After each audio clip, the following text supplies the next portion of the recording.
Shalom, bien-aimé peuple de Dieu. Bienvenue sur notre plateforme de méditation intitulée Méditons ensemble. En ce samedi 4 juin 2026, l'Éternel nous envoie méditer dans Hébreux chapitre 6, verset 10. Nous prions. Yahweh, notre Seigneur et notre pourvoyeur, Père tendre et secourable, nous avons besoin de toi pour comprendre cette portion des Saintes Écritures. Viens, Éternel de Dieu, dans ta miséricorde.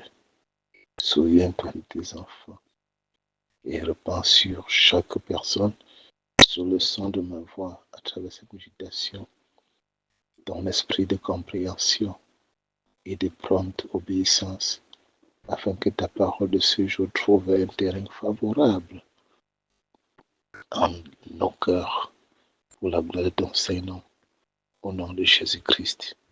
Amen. Je lis pour nous dans la Bible version Louis II, Hébreux 6, verset 10. Car Dieu n'est pas injuste pour oublier votre travail et l'amour que vous avez montré pour son nom, ayant rendu et rendant encore des services aux saints. Amen. Bien-aimé, ce verset commence par la conjonction de coordination car, ce qui laisse penser qu'il y aurait eu une exhortation ou une déclaration avant.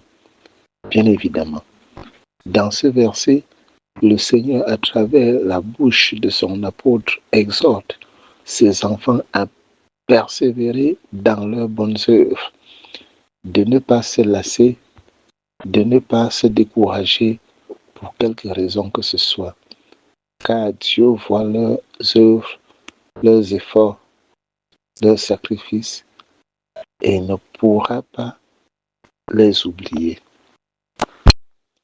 Nous devons comprendre que rien n'est caché aux yeux de l'Éternel.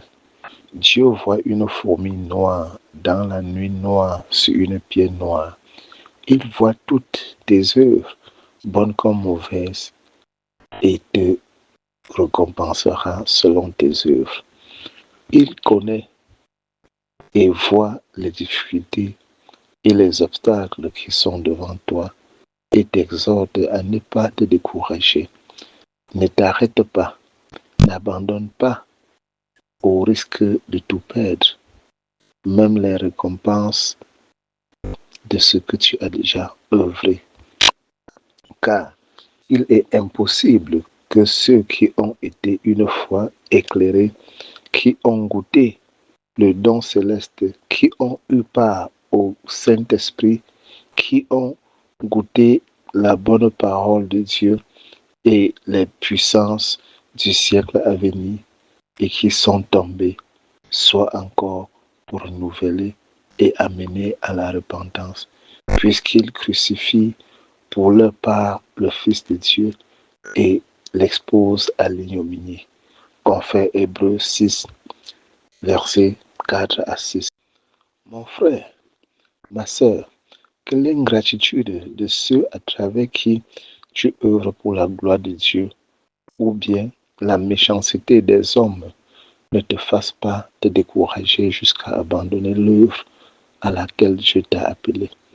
Persévère dans ce que tu fais pour soutenir l'œuvre de Dieu, soutenir les œuvres de l'Éternel, pour assister les veuves, les orphelins, les prisonniers. C'est au bout de la persévérance que tu verras ce que Dieu avait prévu pour toi.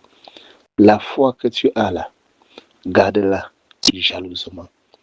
Car si tu rétrogrades dans la foi, tu n'es pas sûr de te relever un jour. Bien l'Éternel, donnez à chacun de nous l'écoute de sa parole ce jour et surtout sa mise en pratique au nom de Jésus-Christ. Amen.